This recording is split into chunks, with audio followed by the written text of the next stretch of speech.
After my son died, my daughter-in-law stood in the kitchen and said in an icy voice, "You should start getting used to the basement. This house is only for people who are still useful." I looked straight into her eyes. I didn't argue. I didn't get angry. I simply took out my phone and quietly called my brother for help. She thought she had just pushed a useless old man out of his own home. What she didn't know was that that phone call would destroy her entire life. Welcome to the story. Before we continue, tell me where you're watching from and what you would do if your own family forced you into the basement of your own home. Don't forget to like and subscribe. Note: this is a fictional story with dramatized elements, but it carries a meaningful and thoughtful message. The first thing I saw wasn't my daughter-in-law's face, but my late wife's porcelain tea set smashed against the wet concrete of the driveway, scattered like bone fragments after a disaster. Silas Vance, a 68-year-old retired bridge inspector who spent 4 decades looking for cracks in steel, never expected the most dangerous fracture to be inside my own home. My pulse hammered a frantic rhythm against my ribs as I pulled my truck to the curb. They're stacked like a makeshift barricade on my own front porch, were the cardboard remains of my life. My books, my winter coats, and the leather-bound journals I'd kept since the day Kellen was born were all piled haphazardly under the gray October sky. Milo Redmond, a 39-year-old construction foreman with a heavy tread and shiftier eyes, was already moving his gear into my son's study before the body was even cold. He didn't even have the decency to look up as he hauled my favorite leather armchair toward the garage, his movements possessed by an ugly, entitled kind of haste. Brin Ashford, my 36-year-old daughter-in-law, stood in the kitchen with a forensic accountant's precision, her eyes tracking every dollar and every threat, including me. She leaned against the screen door, her silhouette sharp and unforgiving. "Brin, what is the meaning of this? Why are my things outside?" I demanded, my voice cracking despite my attempt at composure. "The house is evolving, Silas," she replied without a hint of tremor. "We need the space for someone who actually contributes. A house is like a cantilever bridge. If you remove the counterweight of respect, the whole structure begins to tilt toward the abyss." I felt that tilt now, a sickening slide into a reality I didn't recognize. Before I could find the words to strike back, the door flew open, and 9-year-old Quinn Vance, the only spark of joy left in this house, looked at me with eyes that had seen things no child should ever witness. She rushed toward me, her small face streaked with tears, but Brin's hand shot out like a raptor's claw. She caught the girl by the arm with a bruising force that made me see red. "Pop, Pop, don't let them." Quinn wailed, her voice a thin ribbon of terror. "Go to your room, Quinn," Brin snapped, shoving the girl back toward the stairs. "The basement is more than enough for a man who just sits and grieves." Then came the shove. Not a polite request, but a palm against my chest that smelled of Milo's cheap tobacco. I stumbled back, my boots slipping on the threshold I had crossed thousands of times in peace. Milo stood over me now, his shadow swallowing the light from the hallway. "You're an occupant now, Silas, not a resident," Brin said, her voice dropping to a cold, clinical whisper. I checked the logs. "Your thumbprint access to the main security system has been deleted. I paid for that system." I gasped, the bitter taste of copper filling my mouth from a sudden surge of adrenaline. "You paid for a lot of things that don't belong to you anymore," she countered. Milo gripped my shoulder and steered me toward the narrow, unfinished door behind the kitchen. I tried to resist, but the weight of their combined betrayal was a physical pressure I couldn't overcome. He pushed me through the frame, and I felt the air grow thin and cold. As the deadbolt clicked into place, locking me in the dark, damp silence of the cellar, I realized the medicine Brin was giving my son might have been the very thing that put him in the ground. The darkness didn't just swallow the light. It tasted of furnace oil and 30 years of forgotten secrets pressing against my lungs as I fumbled for the pull string. My fingers brushed the frayed cord, and a single naked bulb flickered to life, casting long skeletal shadows across the damp concrete. The air in this Michigan cellar was always cool, but tonight it felt like a grave. I shivered, the cold sinking into my 68-year-old bones as I surveyed what had become my cage. My workbench, the place where I once taught Kellen how to bevel edges and respect the grain of the wood, was buried under heavy black trash bags filled with my own clothes. It wasn't just a mess. It was a deliberate burial. I noticed a thick, heavy tarp draped over the main heating vent tied down with industrial twine. They had cut off my air and my heat before I even stepped through the door. 30 years of bridge inspections, and I didn't see the rust in my own son's wife.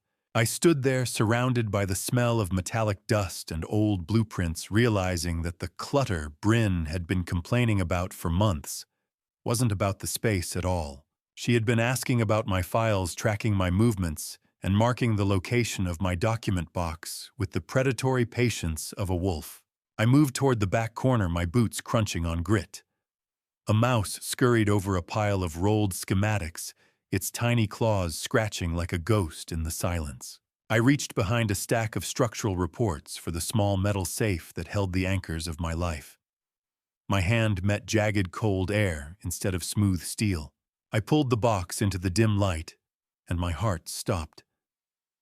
The lid had been pried back with such violent force that the heavy-duty hinges were nearly severed.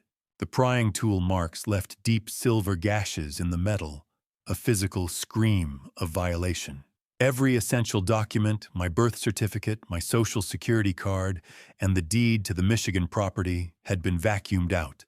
Most devastatingly, Kellen's final medical reports, the ones I had promised to protect until I understood them, were gone.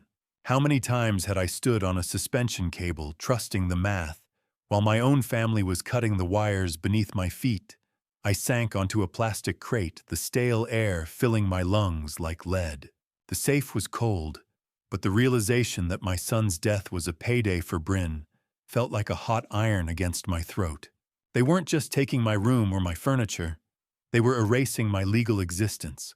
I looked down and saw a single torn photograph of Kellen lying in the dust. His face ripped right through the smile. Beneath it lay a lone scrap of paper that had fallen from the thief's grasp. I picked it up, my hands shaking. It was a copy of a voluntary power of attorney transfer.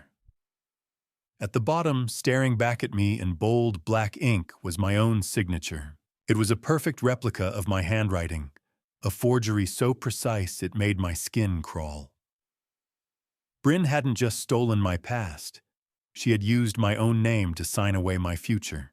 I realized then that if I didn't reach someone who still believed in the law, I wouldn't just be living in this basement, I'd be buried under it. My thumb hovered over the phone screen, the blue, sterile glow reflecting off the damp basement walls like a cold digital eye. A smartphone screen at midnight is a lonely sun, and as I stared at my brother's contact name, I realized I wasn't just calling for a detective. I was calling for a lifeline before the current pulled me under for good. I hit the call button, the hollow ring echoing through the dark cellar, bouncing off the exposed rafters and the bags of my own discarded life. My brother Garrett Vance, a 64-year-old retired Detroit detective, didn't believe in coincidences any more than I believed in faulty steel. He answered on the fourth ring, his voice thick with sleep, but sharpening instantly as I began to speak. "Garrett, she's boxed me in the cellar." I whispered, my voice trembling with a mix of shame and fury. "My papers are gone, the safe is pried open, and I think Kellen was murdered." The silence on the other end lasted only a second. "Slow down, Silas," he said, that gravelly, nicotine-stained rasp of his cutting through my panic. "Tell me exactly why you're using that word murder." I explained the eviction, the forged power of attorney I'd just found, and the cold efficiency of Brin's takeover. To my shock, Garrett didn't sound surprised. He told me he'd already run a preliminary background check on Brin shortly after the funeral, because her clinical lack of grief seemed statistically improbable for a forensic accountant. He'd seen her type before in the precinct interview rooms, the ones who calculate the inheritance before the pulse stops. Then the furnace kicked on a mechanical roar that sounded exactly like a predator growling in the dark. I jumped, the metallic taste of fear sharp at the back of my tongue. Garrett's tone shifted from brother to investigator, his focus becoming clinical and cold. "Do not touch anything else, Silas," he ordered. "If she's playing for the house, she's playing for keeps. Stay in that basement.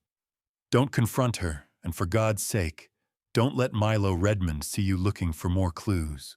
You don't know what it's like to realize your son's killer is sleeping 30 feet above you, dreaming of how to spend your life savings." I leaned my head against the cold furnace metal, smelling the dust of decades. "I'll be there by 6, Garrett promised. "Keep the door locked from the inside if you can. We're going to find out exactly what was in those medical files." I hung up, a sliver of hope finally piercing the gloom, but the comfort was short-lived. The moment the blue light of my phone died, the silence of the house returned heavier than before. Then I heard it.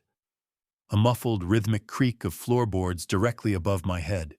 It wasn't the house settling or a stray cat. It was the slow, deliberate weight of someone standing perfectly still just on the other side of the basement door.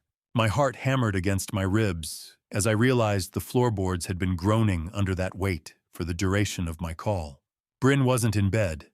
She was hovering at the top of the stairs, a silent shadow, listening to every word of my betrayal. The shadow under the door didn't move for 3 long minutes, leaving me to wonder if I had just signed my own death warrant by speaking the truth out loud. The shadow under the basement door had finally vanished last night, but sleep never came. I spent the dark hours counting my heartbeats and wondering if Brin was standing right outside that wood paneling, holding her breath just as I was. When the first gray sliver of dawn finally cut through the grime of the high basement windows, I heard it. The roar of a Ford F-150 engine didn't just break the morning silence. It sounded like the cavalry cresting a hill I thought I'd be dying on.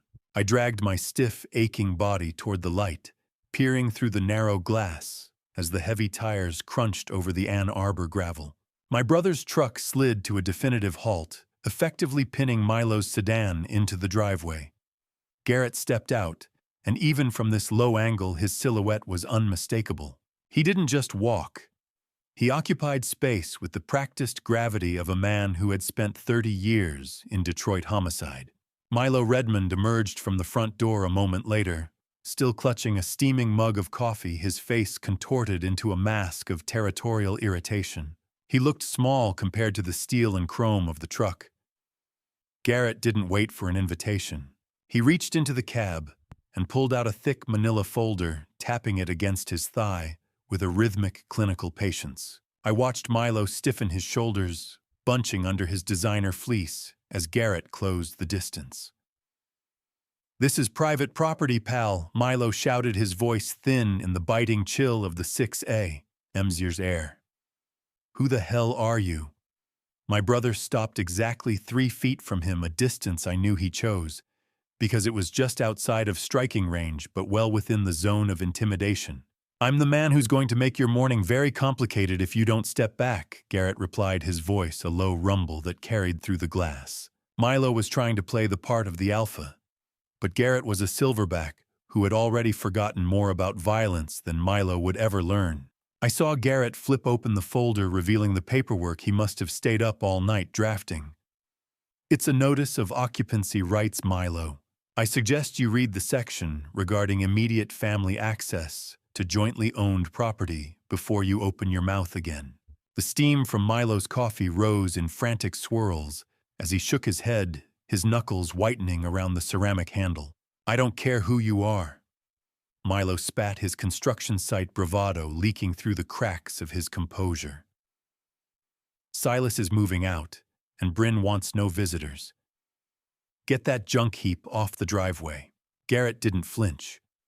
He planted his feet, his eyes scanning the upper windows of the house where I knew Brin was lurking. "Silas owns 50% of the dirt you're standing on." Garrett said each word a hammer blow. "That makes me his guest, and you a trespasser if I decide to get formal." Have you ever seen a man realize he's brought a knife to a gunfight without a single shot being fired? Milo's eyes darted toward the truck, then back to the house, the realization of Garrett's legal shield sinking in.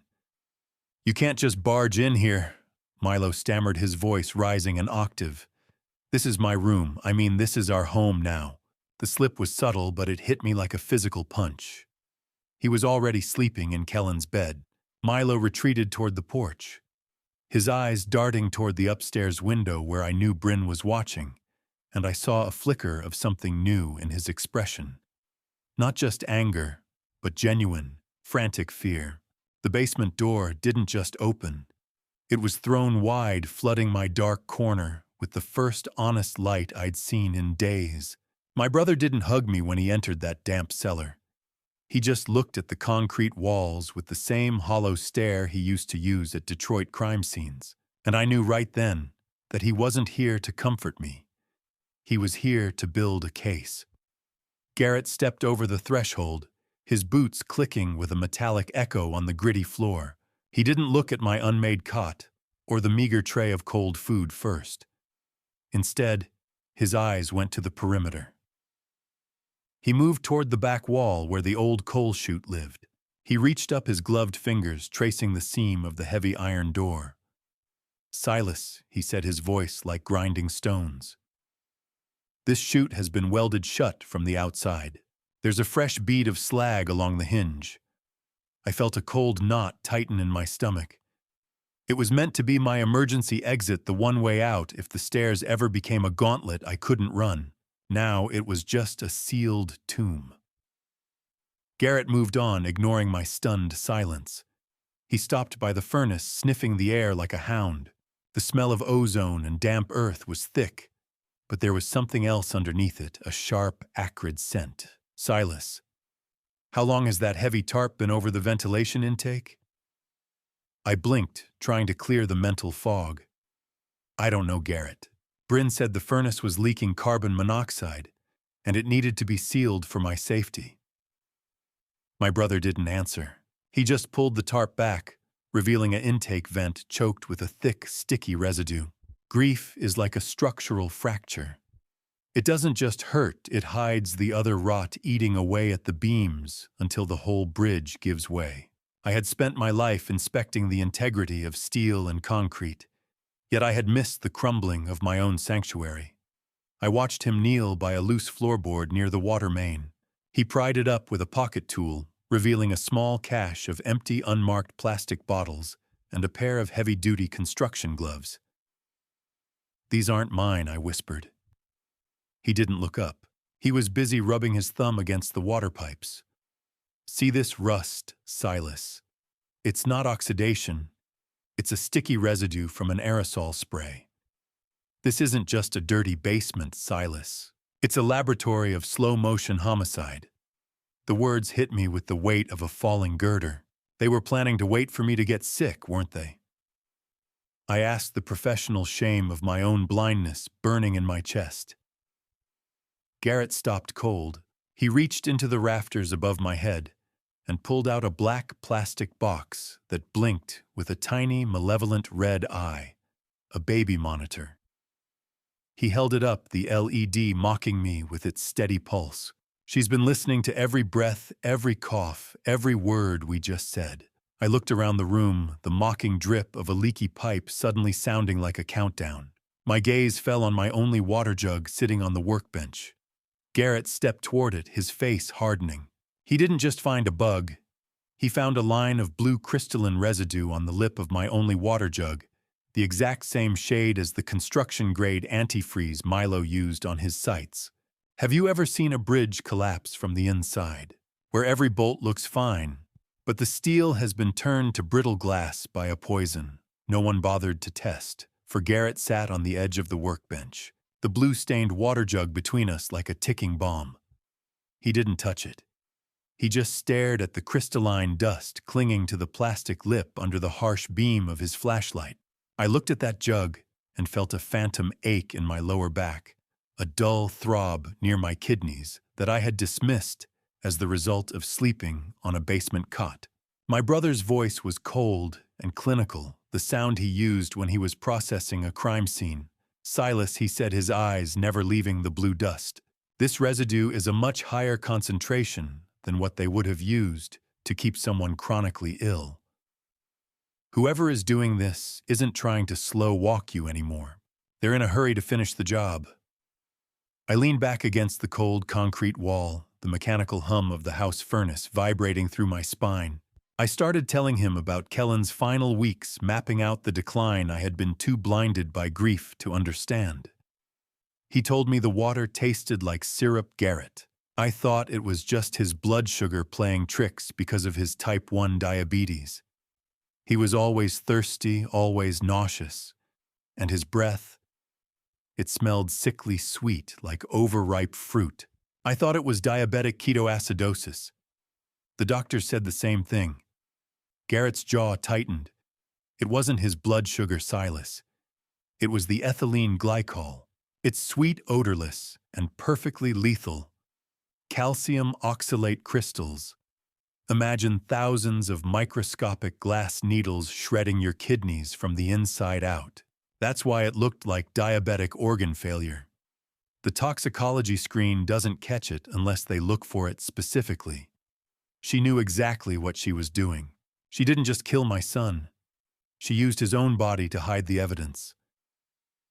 I felt a visceral wave of shock wash over me, followed by a cold, sharpening fury.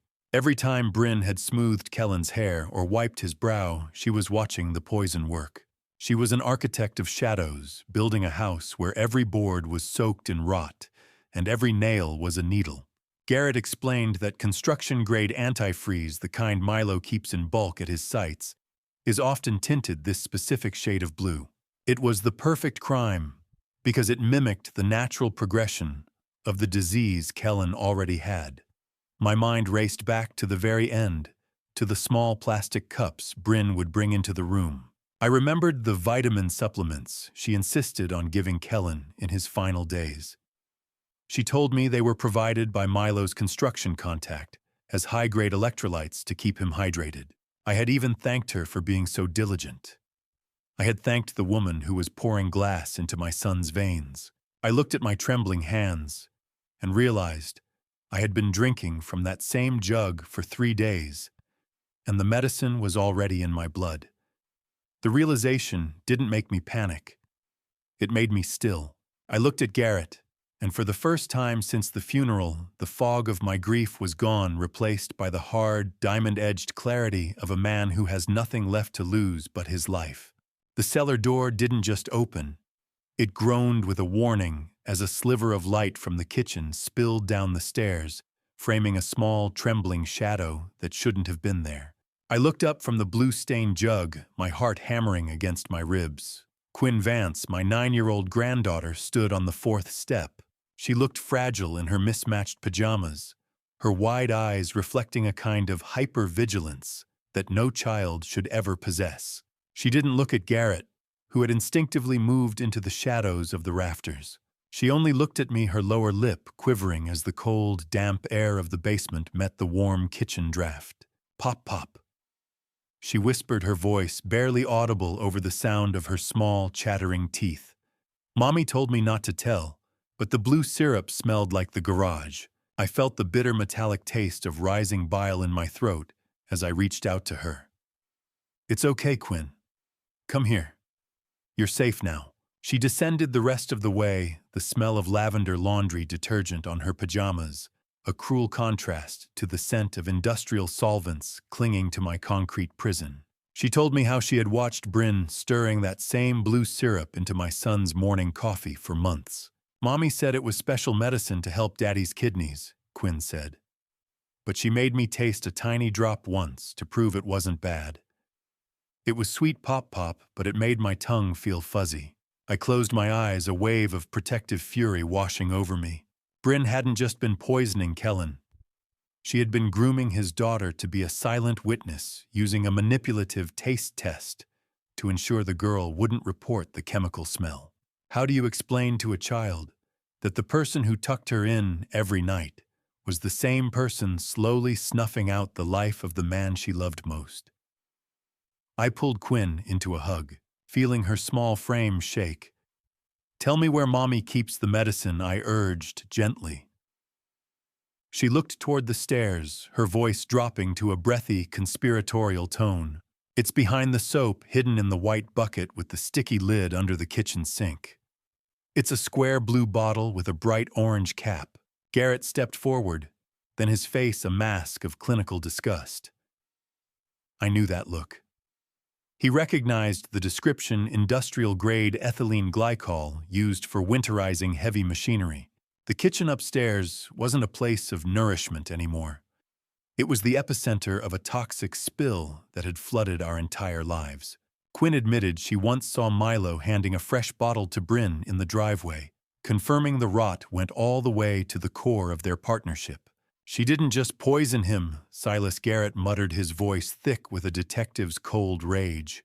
"She made the kid a silent accomplice to her own father's death." Quinn gripped my hand tighter, her small fingers digging into my palm as if trying to anchor herself. "Pop, Mommy says we're moving to Florida next week. She said you won't be coming because you're too tired to travel.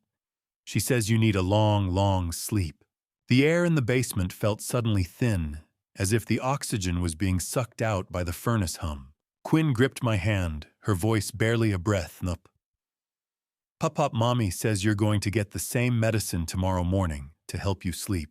I looked at Garrett, and I didn't see my brother. I saw a man ready to burn this house down to save what was left of us. Quinn's warning about the morning dose lingered in the stagnant basement air, turning the yellowed light into something sickly and heavy. Memory is a bridge with missing planks. You can walk across it for years without seeing the drop until a single word from a child fills in the gaps. As I held Quinn, my mind didn't just drift. It plunged back into the antiseptic, sharp smell of the ICU 3 months ago. The rhythmic, mocking beep of the heart monitor was the only soundtrack to Kellen's slow erasure. I could feel the papery, dry texture of his hand in mine as he waited for Brin to leave the room to check on the insurance. In that brief window of silence, he had pulled me close with a strength that shouldn't have been possible for a dying man. "Dad," he had wheezed, his eyes wide with a desperate lucidity. "Smoke and clocks. Don't let her." Quinn's birthday. I remember the metallic taste of regret that flooded my mouth even then because I had dismissed it. "You're just tired, son," I had whispered. "Rest. We'll fix the house clocks when you get home." I even remembered his frantic look when he asked me to bring his old engineering laptop from the house, a request I had fulfilled, but then completely forgot, leaving the machine buried under a blanket in the trunk of my car until this exact second. Have you ever held a dying man's hand and realized too late that he was trying to hand you a weapon? The realization hit me with the force of a structural collapse. Kellen wasn't rambling about household chores. He was a civil engineer who spent his life designing fail-safes. He wasn't confused. He was leaving me a map. I pulled away from the memory and looked at Garrett, the analytical urgency rising in me like a tide.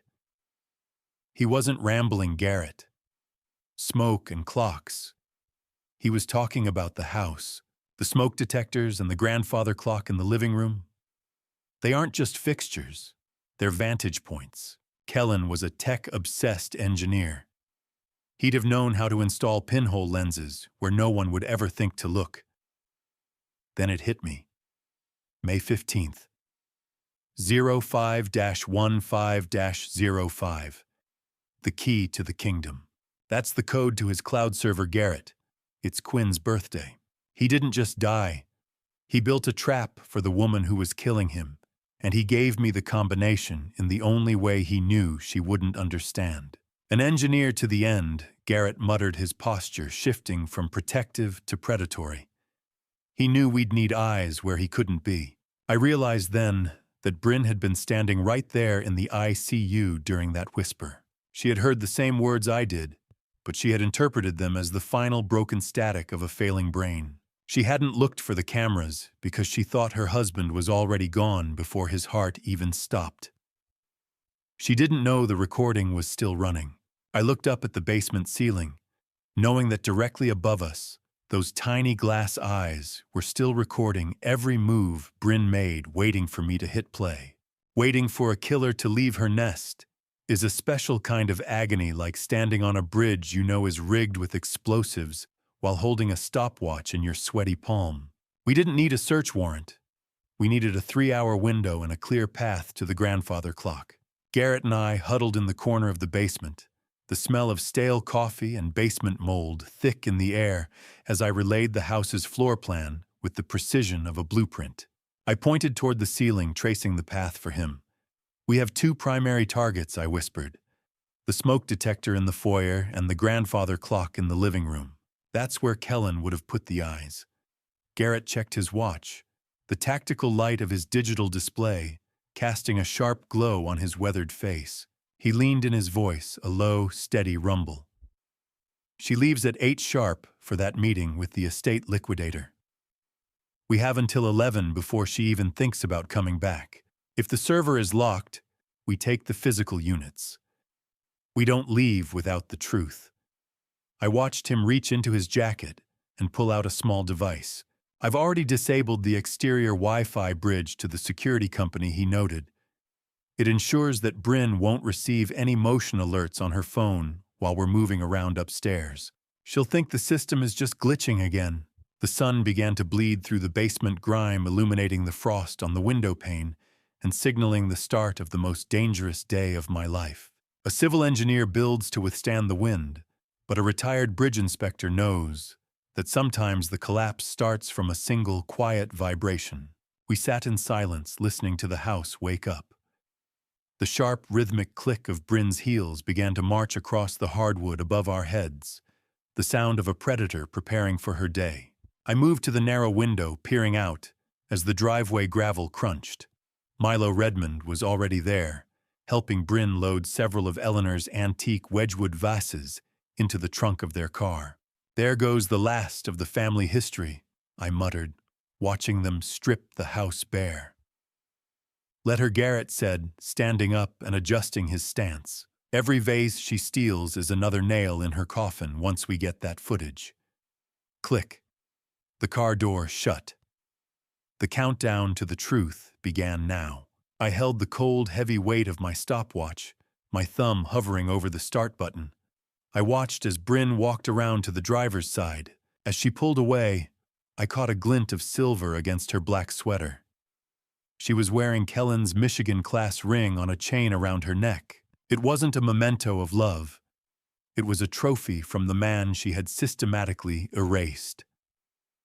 The distant, fading hum of the car engine was the only sound left in the world. The gravel crunched under her tires as the car vanished around the corner, leaving the house silent, and for the first time in months, the door at the top of the basement stairs was left unlocked. I looked at Garrett, my heart hammering a frantic rhythm against my ribs. We didn't have to wait anymore. The bridge was clear, and the 3-hour clock was officially ticking. The kitchen didn't smell like my home anymore. It smelled like expensive bleach, and the clinical absence of my son, a crime scene scrubbed so clean it made my skin crawl. The air was thick with the scent of lemon-scented floor wax, a sharp, artificial sweetness that felt like a slap in the face. I led Garrett through the unlocked basement door, my heart hammering against my ribs like a trapped bird. Every creak of the Victorian floorboards sounded like a gunshot in the vacuum of the empty house. I felt the cold, slick feel of latex gloves on my sweaty palms, a reminder that we were ghosts in our own halls. As we passed the pantry, my eyes caught a glint of something near the frame. I stopped, my breath catching.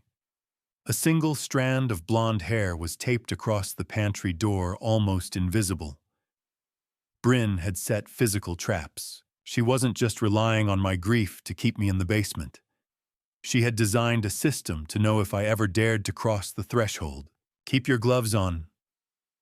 "Silas Garrett," whispered his voice, a low, urgent rasp. "Don't leave a single trace that we were ever up here." I nodded, though my throat felt tight. "It feels like I'm breaking into a stranger's house, Garrett. I built these walls. I knew every knot in the wood, every settling groan of the foundation, but the soul of the place had been surgically removed. I looked toward the sink where Quinn said the blue bottle was hidden, but Garrett shook his head. He gestured toward the living room, signaling that the digital eyes were our priority. Hardware is secondary to the cloud, he mouthed. Have you ever stood in a room you've lived in for 40 years and felt like a ghost haunting your own dinner table? That was the living room. Eleanor's touch was gone. The family photos that used to line the mantel had been swept away, replaced by modern, soulless art that looked like it belonged in a high-end dentist's office. It was a blank slate for Brin's new life built on the rubble of mine. We reached the grandfather clock, its steady tick-tock sounding like a countdown to our discovery. The bitter metallic taste of adrenaline flooded my mouth. Tick-tock. Every second was a debt I owed to my son's memory. Garrett began to examine the dark mahogany casing with a flashlight, his movements surgical. There, he whispered, pointing a gloved finger, just above the Roman numeral 12. That's a lens, Silas. He really did it. I replied, a surge of awe cutting through my terror. He turned the history of this family into a witness. Garrett reached into the side panel, his eyes widening as he inspected the interior. Silas, he's rigged this to a separate battery backup. Even if she'd cut the house power to hide her tracks, this thing wouldn't have missed a beat. Kellen had been thorough. He had planned for a darkness I was only just beginning to comprehend. The oppressive silence of the house seemed to press against my eardrums, heightening every external sound. As Garrett reached for the clock's panel to retrieve the storage unit, the silence was shattered. The front door handle rattled a sharp mechanical grinding, and the heavy oak frame groaned against its hinges as someone applied pressure from the outside. We froze, our breath held so tight, it felt like our lungs would burst. Adrenaline is a bitter metallic flood, and as I pressed my back against the cold mahogany of the grandfather clock, I realized I was holding my breath so hard, my vision began to swim in the silent house. The handle rattled once more. Then a heavy thud echoed through the door as a package was dropped onto the porch. Through the narrow sidelight of the foyer, I watched a man in a courier uniform step back. He didn't just walk away, though. He pulled out a smartphone and began methodically taking photos of the perimeter, his lens lingering on the basement windows. I realized then that he wasn't just a delivery man. Brin had hired private security to monitor the basement occupant. The man's heavy footsteps finally retreated down the porch steps, and I felt my heart restart with a painful thud against my ribs, cold sweat dripping down my spine. It was just a delivery, Silas Garrett whispered, though his hand remained on the grip of his service weapon. Breathe. He tried the handle, Garrett, I rasped. They're all watching this house like vultures. My brother didn't waste a second. He signaled for me to help him with the clock, and we worked in frantic sync. We opened the hidden compartment tucked behind the pendulum weights, the heavy metallic ticking of the clock echoing in the empty hall like a judgmental heartbeat. Garrett extracted a palm-sized black box, the primary storage hub. We moved with feline quiet into the kitchen, the smell of bleach still cloying. I stood on a kitchen chair, my hands shaking, as I reached for the smoke detector. With a dry plastic snap, I twisted the casing to reveal the blinking red eye Kellen had left behind. The clock and the smoke, I murmured. Kellen was a bridge designer. He knew exactly where the blind spots were. How many times had I inspected a bridge and missed the hairline fracture that would eventually bring the whole structure down? I had missed the cracks in my own family, but my son had seen them clearly. We retreated to the small study at the back of the house. I pulled the engineering laptop from my trunk bag, the scent of ozone rising as it booted up. My fingers hovered over the keys before I typed the code 051505. May 15th, the day Quinn was born. Password accepted, Garrett whispered. The cloud is loading, Silas. 47 files. The screen flickered. A blue progress bar crawled across the monitor like a digital snake, mocking the speed of my own racing pulse. I stared at the list of encrypted video files, my eyes landing on the very top of the directory. There was a folder labeled in Kellen's precise technical font for my father. Open immediately. He knew I whispered the realization cutting deeper than any blade. He knew I'd be the only one smart enough to find it. The thumbnail of the first video appeared as the sync completed. It wasn't just a recording of the kitchen. It showed Brin standing at the counter, her back to the camera. She was holding a syringe over my son's insulin vial, her face turning toward the light with a smile that I will see in my nightmares until the day I die. My son wasn't just sick. He was being executed in his own home. Garrett reached over my shoulder and hit play, the click of the mouse sounding like a hammer falling on a nail. The play button was a small white triangle, but as I clicked it, I felt like I was pulling the trigger on a weapon that had been aimed at my son's heart for months. The blue electronic glare of the laptop screen illuminated the cold, unmoving air of the study. The timestamp on the file read April 14th, 2024. On the screen, the kitchen I had just walked through appeared in high-definition clarity. Brin was alone, her movements efficient and devoid of any hesitation. I watched my throat tight as she pulled a blue industrial bottle from beneath the sink. She didn't look around or act nervous.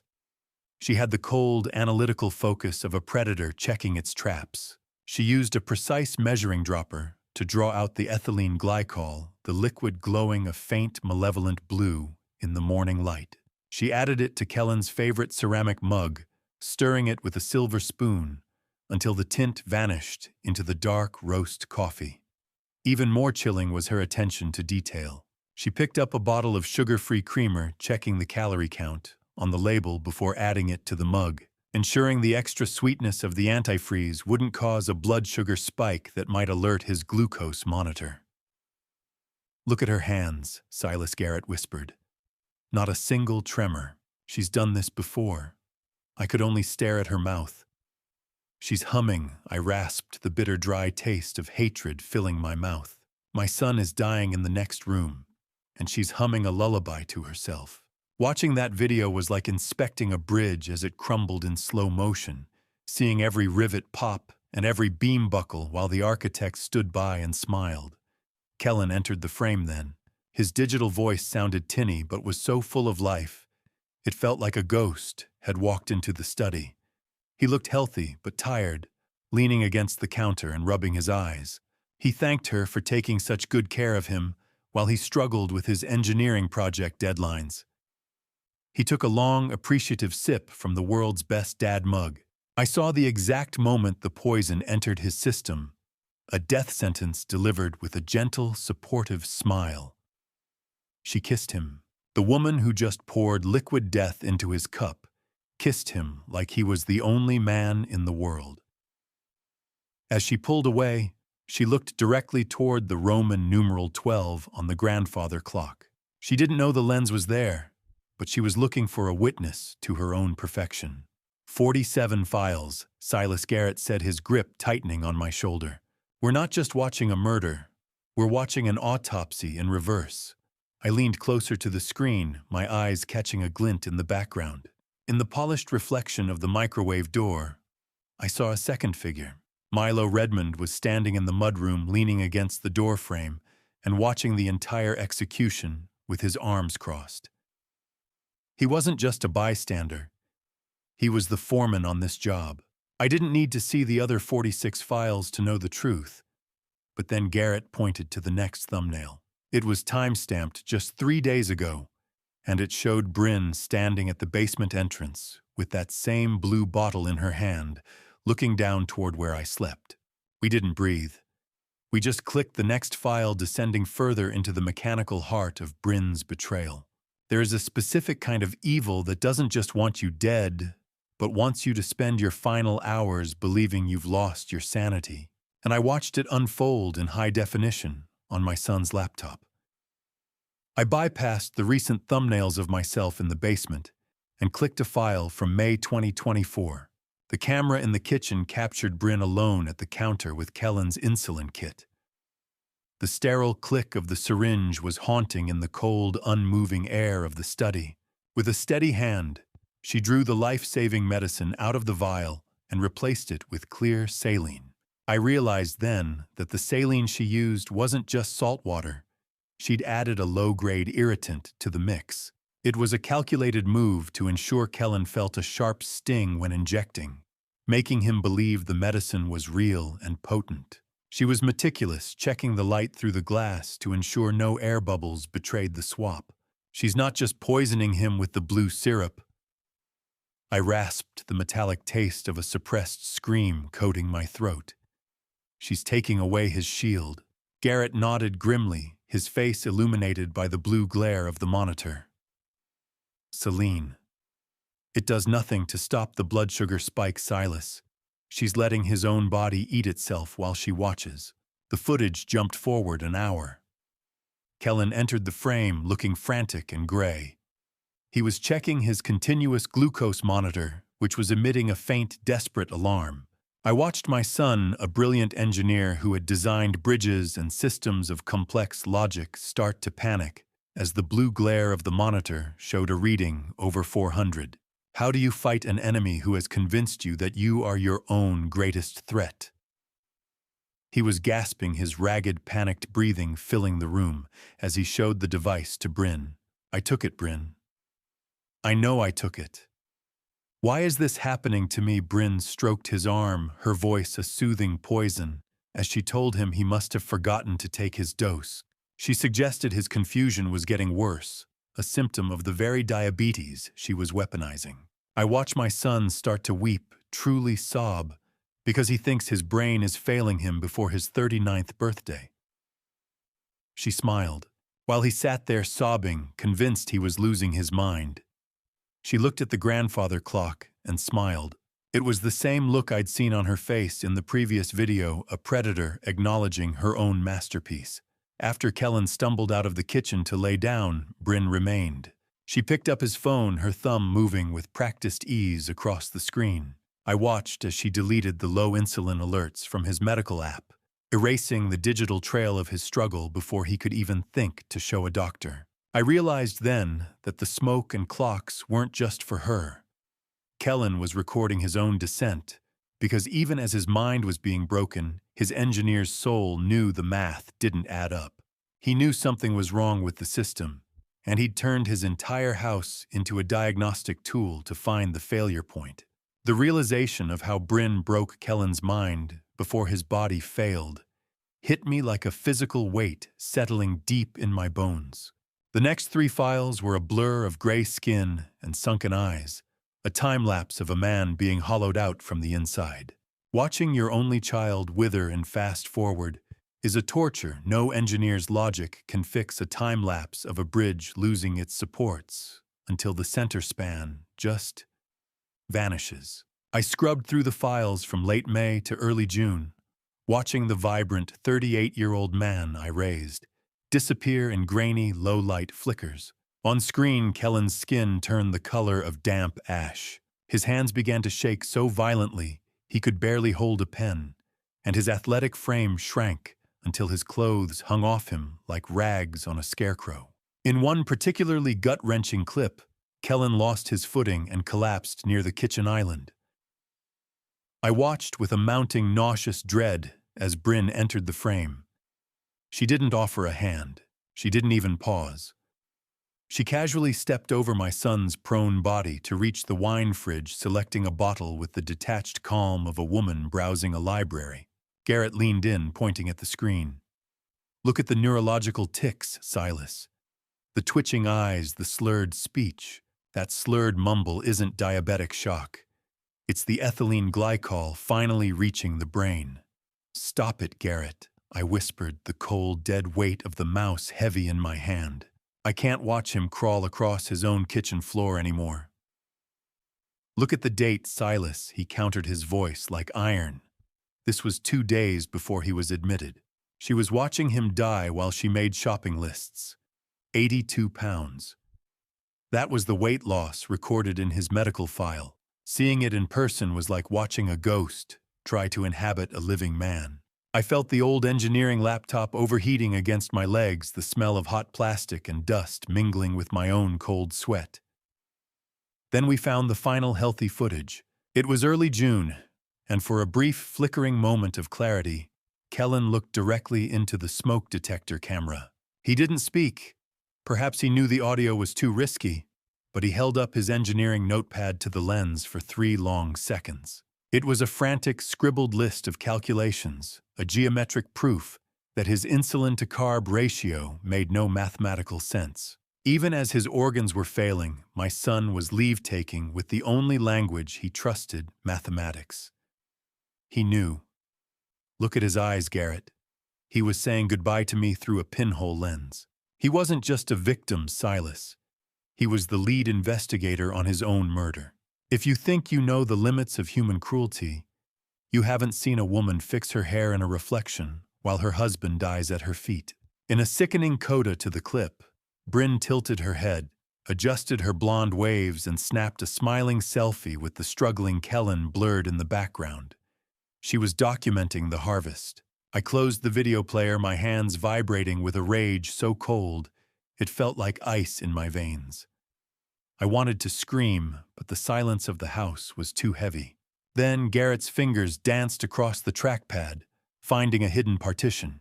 He found the audio folder, the one that contained the recorded conversations Brin thought were private. My heart didn't just beat, it hammered. The audio files didn't have pictures, but the voices were enough to make the room go dark. Voices are harder to scrub than video.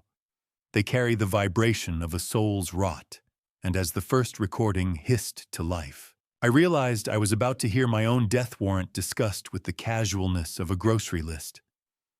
I played an audio file time-stamped May 22nd, 2024.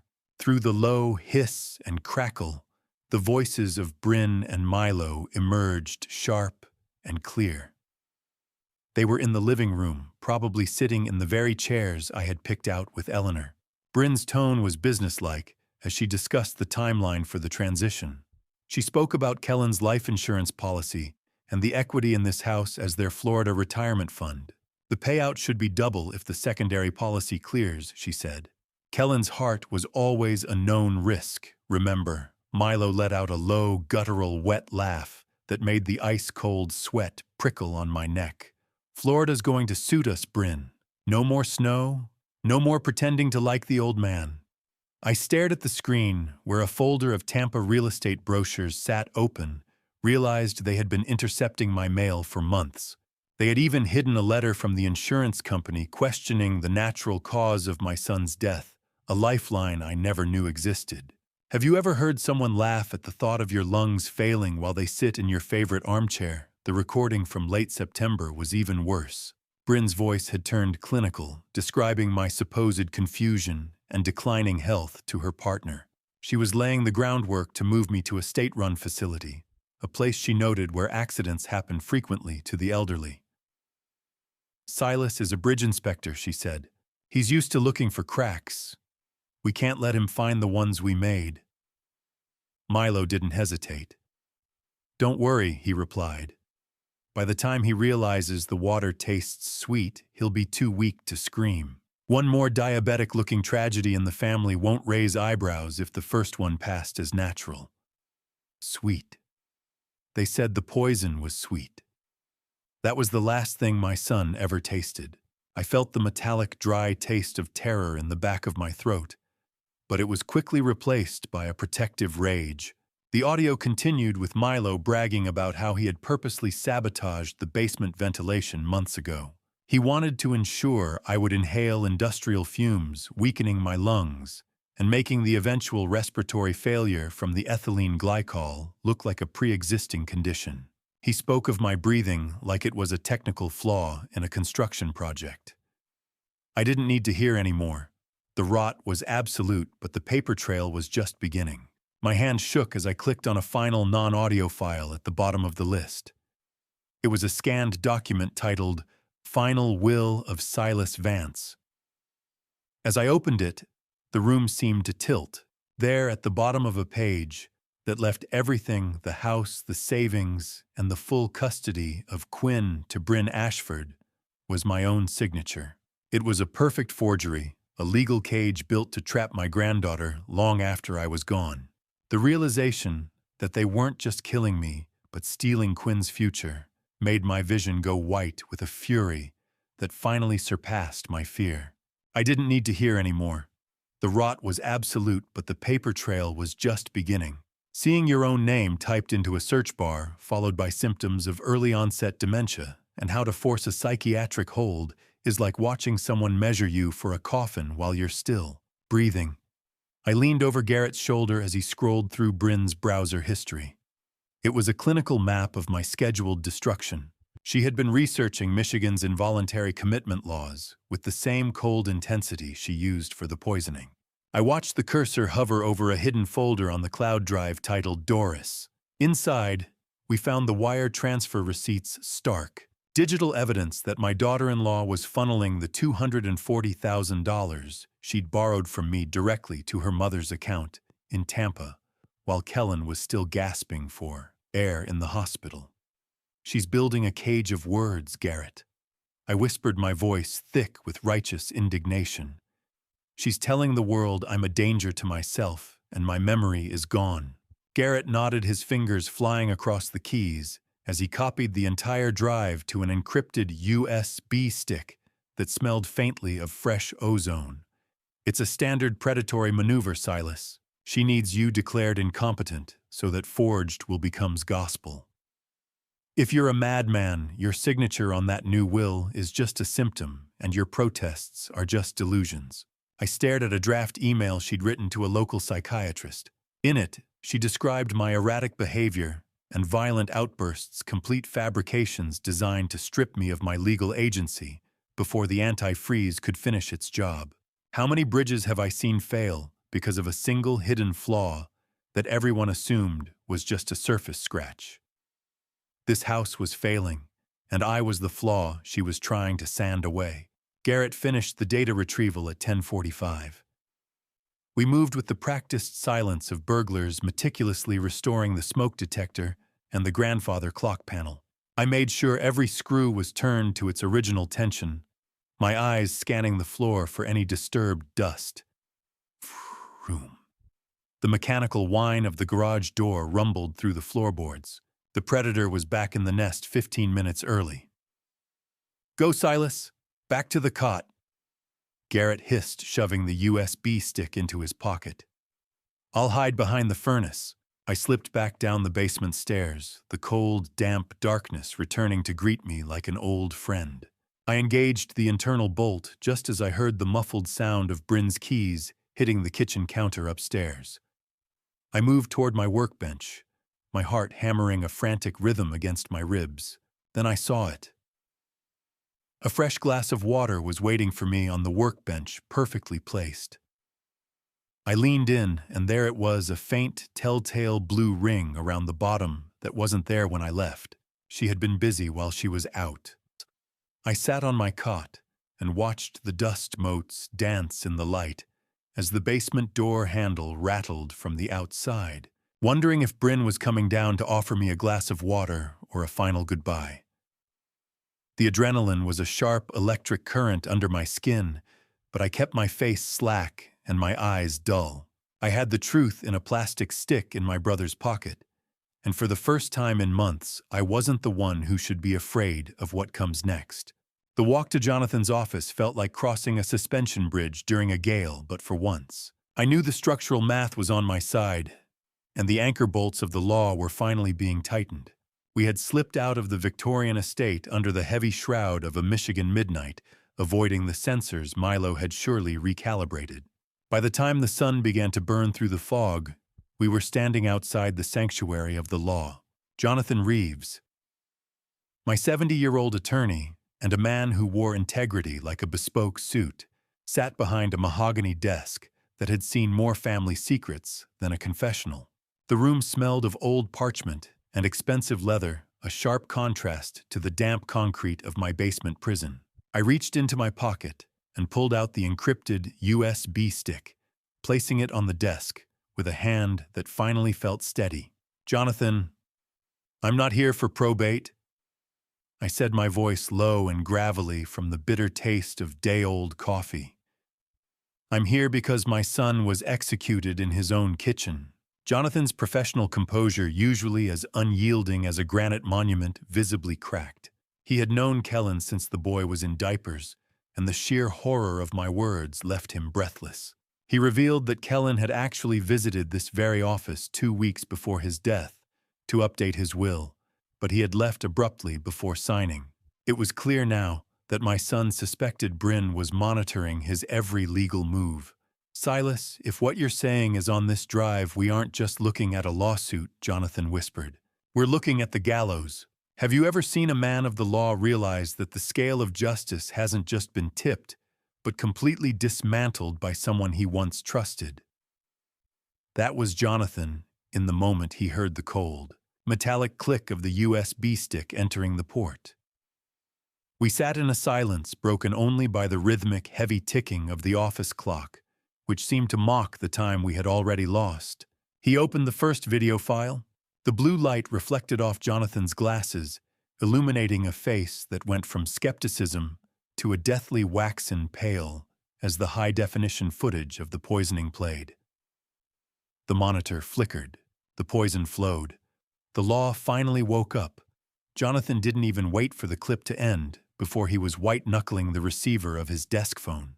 "The district attorney needs to see this by noon," he snapped, his professional resolve hardening into a weapon. "We need a court order for the cemetery before sundown. She thinks she's safe because the death certificate says natural causes. But we're about to rewrite history." As he began scrubbing through the secondary directories, his eyes narrowed at an audio file. He hit play, and Brin's voice filled the room, bragging to her mother about how Jonathan himself was too old and senile to notice the discrepancies in the estate liquidations. Jonathan's jaw set so tight, I thought his teeth might shatter. He continued to navigate the drive, his movements becoming more frantic, until he stopped dead on a hidden folder. He gripped the edge of his desk, his knuckles white as bone, and whispered, "Silas, there's a second folder here. It's not about Kellen. It's a list of offshore accounts in your name that you never opened." The room went cold. I realized the betrayal hadn't just taken my son's life. It had turned my own identity into a vehicle for their theft. The numbers on the spreadsheet didn't just represent money. They were the sonar pings of a theft that went deeper than I ever imagined, vibrating through the screen like a heartbeat from a ghost. I sat in the cold, stagnant air of Jonathan's office, the blue, hypnotic flicker of the monitor illuminating the lines of my face as we descended into the forensic rot. My hands were balled into fists resting on the mahogany desk that felt like the only solid thing in a world turned to liquid. Jonathan pulled up a series of wire transfers initiated from Kellen's accounts, just hours after his time of death was recorded. I watched the timestamps, my vision blurring with a metallic taste of $250,000 betrayal. She moved $250,000 while I was still picking out his burial suit, Jonathan. The dry smell of laser-printed paper filled the room as he printed out the evidence. We found 4 separate loans totaling $240,000, all secured, using my forged signature as a co-guarantor and Kellen's engineering firm as collateral. It wasn't just a grab for cash. Jonathan discovered that Doris Hargrove had been receiving consulting fees from Kellen's firm for over 2 years. Brin had been siphoning his lifeblood long before she decided to end it. "She used your credit score to anchor the debt, Silas," Jonathan said, the sound of a heavy stapler punching through files punctuating his grim assessment. "If she had succeeded, you would have been homeless within a year. How do you quantify the cost of a life when every dollar sign is etched into the suffering of your own child?" I felt a cold, analytical fury taking hold, the kind of clarity that comes when you finally see the structural flaw that caused the collapse. We traced the final destination of the stolen funds to a shell company in Tampa, Florida, titled DH Management. Jonathan cross-referenced the registration and found it belonged to Doris Hargrove, Brin's mother. I realized then that this wasn't a solo act. It was a generational harvest, a daughter sending the spoils of her kill back to the woman who taught her how to sharpen the knife. Doris. Ralph's wife. She's the architect, isn't she? Jonathan nodded slowly. The money was used to purchase a beachfront property in Tampa 3 weeks ago. They weren't just running away. They were building a fortress on your son's grave. Tampa. A 3-bedroom house with a pool paid for in blood and forged ink. Every transaction was a deliberate step in a dance of death. The most horrifying discovery came when Jonathan opened a hidden email thread from a private server. Doris was the one who sent Brin the research on ethylene glycol, including a PDF titled Diabetes Complication Mimicry. It was a manual for murder. This was a family business, a syndicate of 2 women, stripping the men in their lives, down to the bone. I looked at the beach house address, imagining them sipping drinks by a pool funded by my son's final agonizing breaths. Jonathan looked up from the screen, his face pale, and handed me a printed property record that felt like lead in my hands. Silas, there's one more name on the DH Management Board of Directors. He whispered, his voice trembling with a new kind of dread. It's someone you know very well. I stared at the name on the paper, the final piece of the bridge falling into place, revealing a treachery that reached even further into the heart of my family than I had dared to fear. The tapping on the basement glass wasn't rhythmic. It was the frantic, uneven code of a neighbor who had spent 3 years watching a wolf play dress-up in my family's clothes. I moved toward the sound, my shadow stretching across the damp concrete. Margaret Holloway, a 65-year-old neighbor with silver hair pulled into a no-nonsense bun, and eyes that could spot a hairline fracture from across the street, kneel in the flower bed outside my window. She looked out of place among the wilting hydrangeas, her knees pressing into the garden soil as she slid a manila folder through the narrow gap. I've been watching her parade around like she owns the block, Silas, she whispered, her voice muffled by the thick glass. She doesn't. I reached out and took the folder, feeling the gritty texture of soil on the edges. What is this, Margaret? Why go to all this trouble for a man in a cellar? I asked. She shook her head, the distant, muffled sound of a neighbor's lawnmower filling the silence between her words. She told me she had spent the last 48 hours at the county records office because something about my exile didn't sit right with her. She'd seen Brin and Milo on the porch arguing over the old man's signature, and she knew she had to find the one paper Brin couldn't delete. I opened the folder, the dry, papery smell hitting me instantly. The name Jonathan had mentioned, as the 3rd director of the shell company, Milo's estranged brother, stared back at me from the deed's history, confirming this was a merger of 2 predatory families. A deed is the structural drawing of a life. You can paint the walls and change the locks, but the load-bearing names never change. My eyes fixed on the certified copy of the 2012 property deed. It was all there in black and white, Silas Vance listed as a joint tenant with right of survivorship. I remembered taking out that insurance policy 12 years ago, when I put down $60,000 to help Kellen buy this Victorian. Brin had spent months treating me like a stray dog in a guest room, making me feel like a burden in my own home. She didn't know I own the pylons. She tried to lock me out of my own bridge. I muttered, the taste of copper and cold determination sharp on my tongue. You aren't a guest. Silas, Margaret said, her eyes boring into mine through the glass. You're the landlord. Act like it. 50%. My name. My house. My rules. As I scanned the fine print, I found a secondary clause that made my heart stop. Upon Kellen's death, his 50% share didn't automatically transfer to his wife.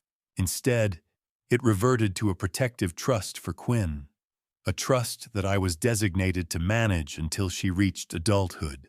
Brin hadn't just failed to steal the house. She was technically living in a property controlled entirely by the man she was trying to kill. I clutched that deed to my chest, the paper crinkling like a battle flag in the dim light. The realization was a sudden, violent burst of clarity. I didn't need to wait for the exhumation to take my house back. I just needed to survive until Saturday. I looked at Margaret and nodded a silent promise between neighbors. The wolf was still in the house, but I was finally holding the keys to the cage. The last Friday of my exile felt different. The damp air of the basement no longer felt like a shroud, but like a staging ground. Shadows aren't just an absence of light. In that Victorian basement, they were the ink I used to map out the final demolition of Brin Ashford's life. I sat in the flickering yellow glow of a single bulb, with Garrett and Margaret, our silhouettes stretching across the concrete floor, like the gears of a machine finally coming into alignment. We synchronized our watches with a clinical silence. Margaret was the guardian tasked with the most vital extraction. Garrett was the hammer waiting in the periphery to strike if the law needed a physical push. I was the bait, the aging bridge inspector, whose supposed dementia would finally lure the predators into the open. We reviewed the digital signal from the hidden cameras one last time, ensuring the play button on my laptop would bypass her local overrides. I had already made my own preparations. Earlier that evening, I had slipped into the kitchen while Brin was upstairs, swapping the lethal contents of the blue industrial bottle under the sink with a harmless mixture of blue food coloring and salt. Any final dose she tried to force upon me tonight would be nothing more than a salty reminder of her own failure. We moved with the cold efficiency of a wrecking crew. If Milo moves, I stop him, Garrett muttered, checking the slide on his weapon with a sound that echoed like a death knell. If Brin screams, let her. The police will be 2 blocks away, waiting for my signal. I looked at Margaret, whose hand was steady on the manila folder containing my property deed. I just want Quinn out of this house before the first word is spoken, I said, my voice like grinding stones. Saturday morning arrived with a heavy frost that felt like a shroud over the garden, turning the grass into brittle glass. Before I reveal the truth behind the nature walk, Margaret planned for my granddaughter, if you're still watching this unfold with me. Comment A if you think I should confront Brin alone, or B if Garrett should lead the way, and add one short reason why. Please note the next part includes some fictionalized details added to deepen the emotional impact and convey the core message. If that's not for you, you're free to stop watching here. Margaret pulled her car into the driveway, the tires crunching through the frozen gravel. She was here for the park diversion, a simple ruse of ice cream and nature trails to get the only innocent soul left in this house into the light. I watched through the window as Brin stood on the porch, waving with a performance of motherly love so perfect it made my skin crawl. She had likely practiced that exact goodbye for the day she planned to send Quinn to a boarding school and never look back. I knelt in the foyer as Quinn ran to me, her small frame shivering. "You go with Ms. Margaret Quinn," I whispered, feeling her soft, rhythmic breathing against my neck. "Don't look back at the house, okay? I'm brave like you, Pop Pop." She whispered back, her voice a tiny anchor in the storm. "I'll stay in the park until you call." The car door clicked. 1 life saved. 2 more to dismantle. I watched the taillights of Margaret's car vanish into the Ann Arbor mist. Then I turned toward the living room, where Brin was already waiting with a smile that told me the settlement talk was about to begin. The living room felt like a courtroom, where the judge was a ghost, and the evidence was hidden in the rafters. Walking into my own living room felt like stepping into a trap I'd designed myself, a masterclass in structural irony, where the load-bearing walls were made of lies, and I was the only one who knew the roof was about to come down. I took a seat in Eleanor's old wingback chair, the fabric still holding a faint scent of the life we had shared before the rot set in. Facing me were Brin and Milo, perched on the sofa like a royal couple surveying a conquered province. Brin's expensive cloying perfume filled the air, a scent so thick it felt like it was trying to drown out the smell of damp Michigan earth. I sat in silence, feeling the dry, metallic taste of resolve on my tongue. Silas, we found a lovely facility in Brighton. Brin began, her voice dripping with a fake clinical empathy. They specialize in cognitive decline. It's for the best, really. You need professional help that we just can't provide here. I watched Milo smirk as he checked his watch, his posture one of bored aggression. He was likely thinking about the private investor-only portal where Brin had already listed my home. I'd seen the digital footprints. They were planning to sell the property out from under me within 48 hours. I'm sure you have, Brin. I replied, my voice steady as an iron beam. But before we discuss my decline, let's discuss the house. I leaned forward and slid the manila folder onto the coffee table. The sound of the coffee table glass clicking against the folder was sharp in the quiet room.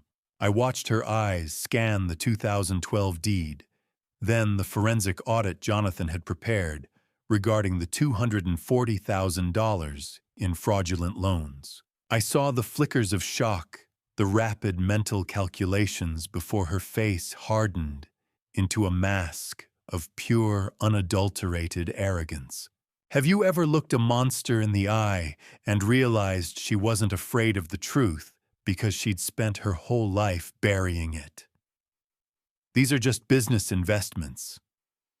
Kellen approved. She scoffed, tossing the audit aside. And a deed.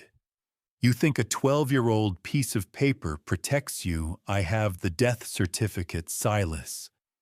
I have the power of his estate. I am the grieving widow, and you are just a confused old man in a basement. I own 50% of this dirt, Brin.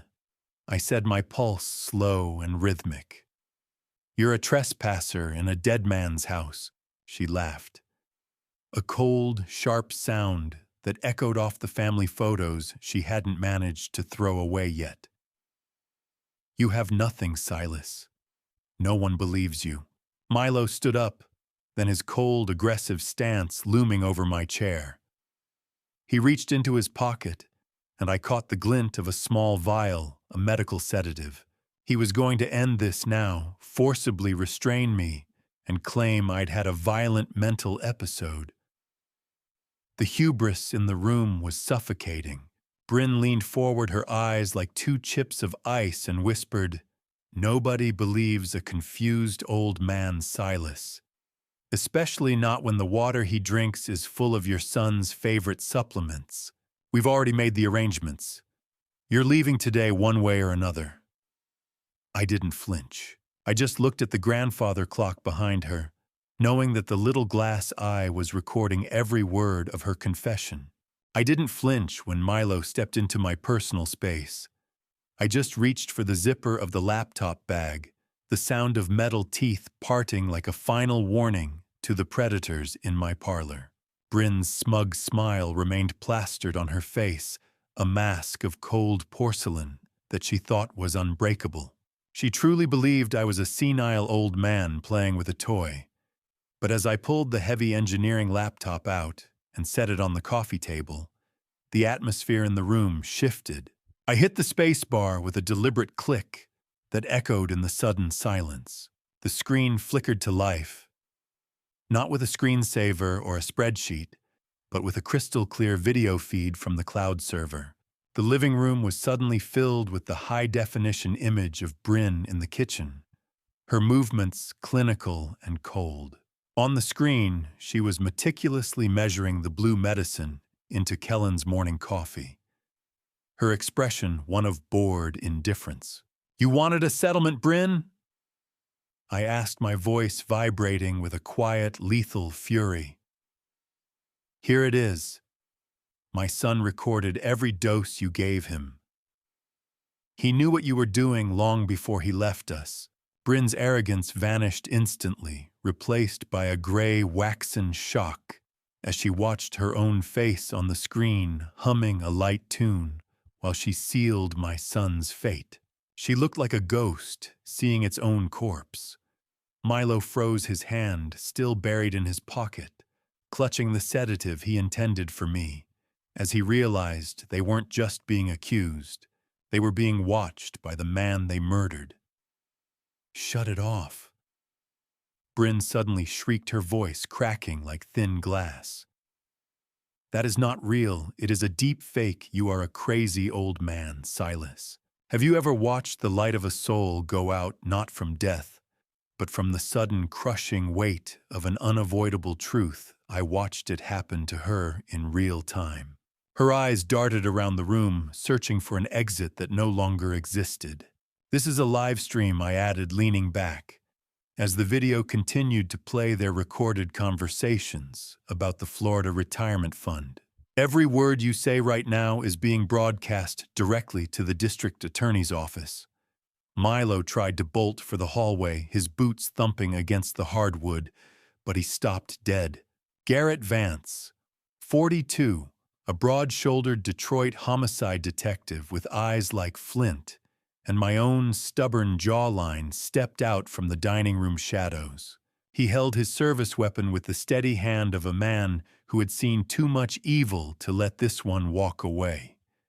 "Sit down, Milo," Garrett said, his voice a low growl. "You are not going to Florida. You are going to Jackson State." Brin began a frantic psychological collapse, lunging for the laptop to smash it, but I pulled it back just in time. Bam! Garrett kicked the door shut. The trap didn't just close, it locked. The smell of ozone and Brin's frantic, sour sweat filled the air. Outside, the rhythmic flash of blue and red lights began to pulse against the Victorian wallpaper, turning my home into a crime scene.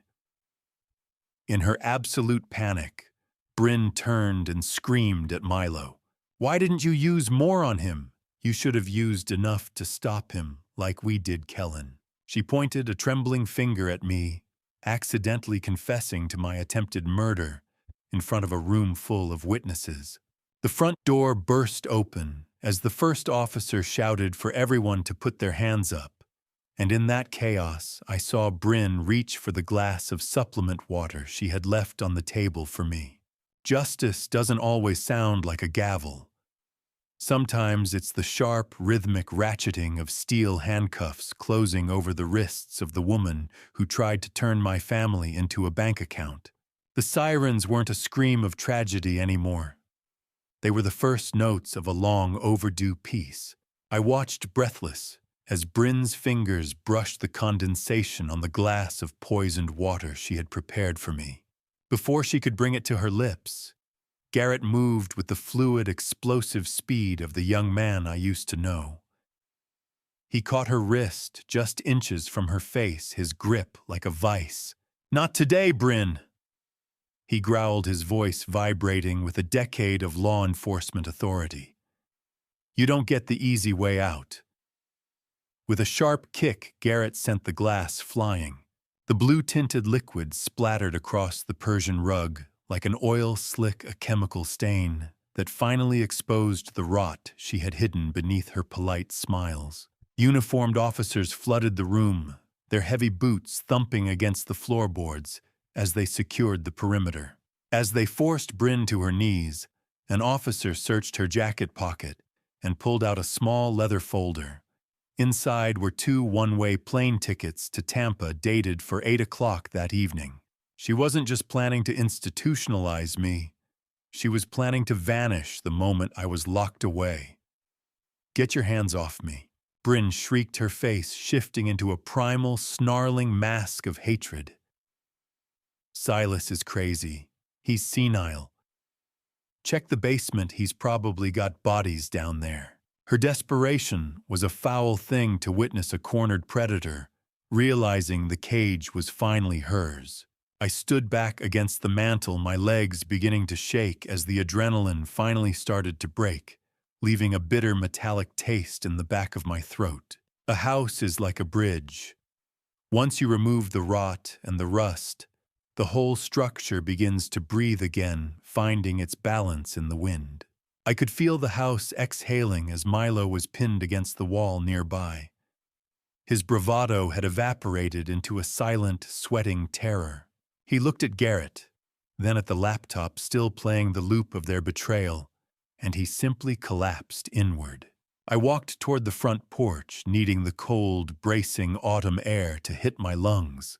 On the sidewalk, I saw Margaret Holloway, 68, a sharp-eyed retiree and the neighborhood's unofficial historian who had been my friend since we bought our first houses, standing on her lawn. She was joined by a dozen other neighbors, a silent jury witnessing the fall of the woman who had tried to play them all for fools. The rhythmic pulsing of blue and red lights washed over the oak trees and the Victorian facade, turning the street into a theater of consequences. As the officers led Brin down the stairs, she used to walk with such performative grace, she locked eyes with me one last time. "You're going to rot in that basement, you old bastard," she spat. I leaned against the railing, feeling miraculously light. "No, Brin," I said quietly. "I'm going to sleep in my own bed tonight. You're the one going to the cellar now." The sirens wail. It wasn't an alarm anymore. It was a victory song. One of the responding officers, a young man with a notepad, stepped up to me. "We checked the chemicals in the kitchen, sir. It looks like Milo was already under investigation for industrial theft. The medicine he gave her was stolen from his construction site's winter inventory industrial-grade anti-freeze compounds." As the squad car door slammed shut on Brin's face, I looked up at the attic window and saw a single small hand pressed against the glass. The silence that followed the sirens was the loudest thing I'd ever heard, a heavy pressure that sat in my lungs until we pulled through the gates of Pine Ridge Cemetery 3 days later. The morning mist clung to the headstones like a cold, wet shroud, as if the earth itself was reluctant to give up the secrets I'd spent months trying to unearth. I stood by the iron fence, my hands deep in my overcoat pockets, watching the yellow backhoe bite into the soil where Kellen had rested for only 4 short months. The rhythmic thud of the machinery felt like a pulse in my own temples, a mechanical heartbeat replacing the one Brin stole from my boy. I looked down at the base of the headstone and noticed the bouquet of lilies Brin had supposedly left weeks ago. I reached down, touching a petal, only to find it was rigid, cheap plastic. I lifted the bundle and realized they were weighted with lead at the base. It was a final, perfect metaphor for her hollow artificial and designed to stay exactly where she put it. "It's the only way," Silas Garrett said, standing beside me in a dark wool coat. "The lab needs the tissue samples to prove the ethylene glycol levels. The DA won't go to trial on a video alone." "I know, Garrett," I replied, my voice sounding thin in the damp air. "But it feels like I'm letting her kill him all over again." Watching that earth move felt like a betrayal of the peace I'd promised him at the funeral. I stood there, a retired engineer who had spent a lifetime building things to last, forced to watch the deconstruction of my own son's rest. How many times had I checked the structural integrity of a bridge, only to realize I'd forgotten to look at the very ground it was built upon. I had missed the erosion beneath my own roof until the pillars began to crumble. The diesel exhaust from the backhoe mixed with the scent of wet clay, a bitter perfume that signaled the end of the facade.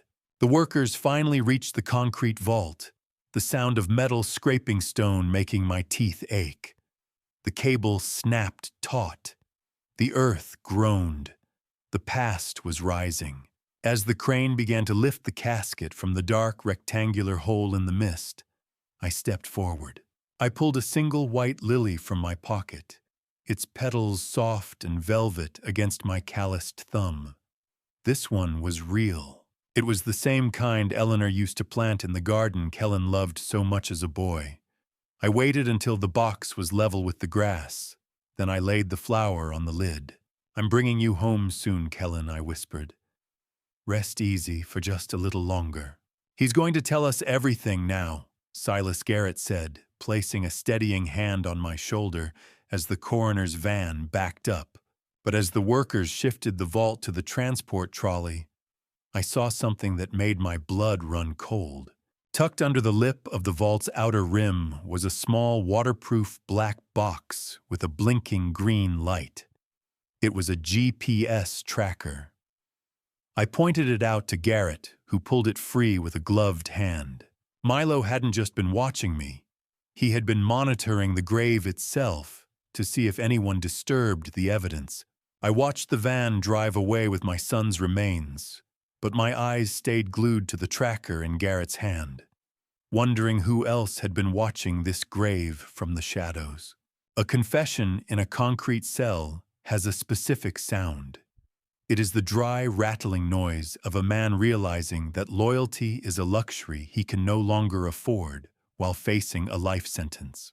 The walk back to the station from the cemetery felt lighter, as if the weight of the dirt we'd moved had been lifted from my own chest, but the metallic, cold taste of finality still sat on my tongue. I sat in the police station break room, the air thick with the smell of burnt station coffee and the low hum of distant scanners. Garrett walked in, looking older than he had that morning, but his eyes were clear. He sat across from me and set his badge on the table with a weary sigh. He sang like a bird, Silas. He set his voice low. Milo Redmond didn't even wait for the full lab results. The moment he knew we had the exhumation order and that GPS tracker, he realized the architecture of his lies was falling. He didn't just confess to his own part. He traded Brin's head for a plea deal. I learned then that Milo had been recording his phone calls with Brin for months as a paranoid failsafe. He gave the detectives the digital keys to shell accounts and secret recordings that provided a literal roadmap of their premeditation. He was more afraid of Brin double-crossing him than he was of the cuffs. It turns out, the tracker on the grave was his way of making sure she didn't try to move the body or hide evidence without him knowing. "Paranoia is a hell of a motivator," I whispered, staring into my black coffee. "Evil isn't a solid wall. It is a series of interlocking beams, and once you pull the primary bolt, the whole structure loses its ability to stand against the wind." I watched the structure collapse in real time as a blue, flickering glow from the television in the corner caught my eye. A breaking news alert flashed across the screen, showing a sun-drenched street in Florida. Federal agents were leading an older woman out of a beachfront home. It was Doris Hargrove, Brin's mother. The Florida property bought with the stolen $240,000 from my son's estate was being seized as a criminal asset. "They got Doris," Garrett said, gesturing to the screen. The money trail led straight to her kitchen table in Tampa. I watched her pale face as they put her in the car, and I felt no pity. She wasn't just a mother, Garrett. She was the CEO of a family business built on coffins. Flash. The camera lights in Tampa didn't blink. Neither did I. The systematic dismantling of the Ashford-Redmond network was happening before my eyes, and the generational harvest of their poison was finally over. Garrett leaned forward, his expression darkening with a new piece of information. The federal audit revealed that Doris had successfully pulled this exact scheme twice before with previous sons-in-law in other states. That's why she was so clinical. Kellen wasn't just a victim. He was a repeat performance. The depth of the depravity made my stomach churn, but the legal weight was finally settling. Garrett slid a final document across the table, a sharp, clinical sound of paper sliding across wood. It was a letter from the district attorney, As I read the first line, I realized the legal battle was over, but the hardest walk of my life was still ahead of me. Paper has a weight that has nothing to do with grams or ounces. As I stared at the folder on the desk, I knew the ink inside carried the final, undeniable gravity of my son's murder. The bridge didn't look like a crime scene anymore. It just looked like a path home. But first I had to navigate the stale air and the smell of floor wax in the municipal building. De Miller, a man whose skin looked like weathered saddle leather and whose eyes held the weary weight of 1,000 convictions, sat behind a desk piled high with the sins of the city. He didn't offer a handshake, just a somber nod that felt more appropriate for the occasion. Garrett and I sat across from him, the cold mahogany of the desk unyielding beneath my palms. Miller slid the finalized toxicology report across the wood. It was a sharp, clinical white against the dark grain. I opened the first page, my eyes scanning the dense columns of chemical jargon, until I reached the highlighted sections. The lab results were staggering. The report indicated that Kellen's tissue samples showed lethal concentrations of ethylene glycol and its metabolite glycolic acid. The lab didn't just find a trace, Silas Miller said, his voice as dry as the paper. They found a reservoir. He was being saturated with it. The letter from the DA accompanying the report added a terrifying layer. The toxicology screen from my own recent blood work showed traces of the same poison. I was sitting there, a living witness to my own attempted murder, feeling the phantom burn of the coffee Brin had served me. This isn't just a homicide case anymore, Miller continued. It is first degree with special circumstances. There is no plea deal for this. Science is the ultimate bridge inspector. It doesn't care about the aesthetic of the paint or the charm of the architect. It only cares about the integrity of the steel. In this office, the steel was the molecular reality of my son's cells. Miller detailed how these results effectively dismantled Brin's pathetic defense about diabetic complications. She thought she was clever using his insulin as a cover, but she didn't realize chemistry doesn't lie. The presence of calcium oxalate crystals in the kidney tissue provided a permanent physical fingerprint of the antifreeze. No lawyer could argue away those microscopic jagged edges. Lethal, not just once, but dozens of times over. She didn't just kill him, she harvested him.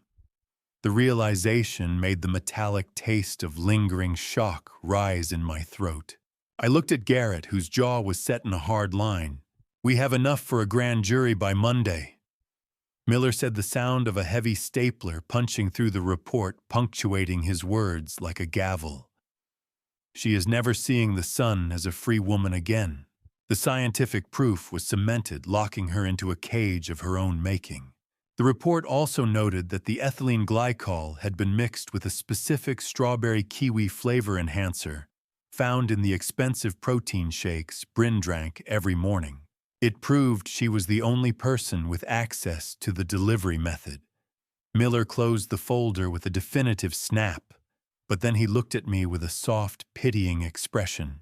I felt a cold prickle of dread.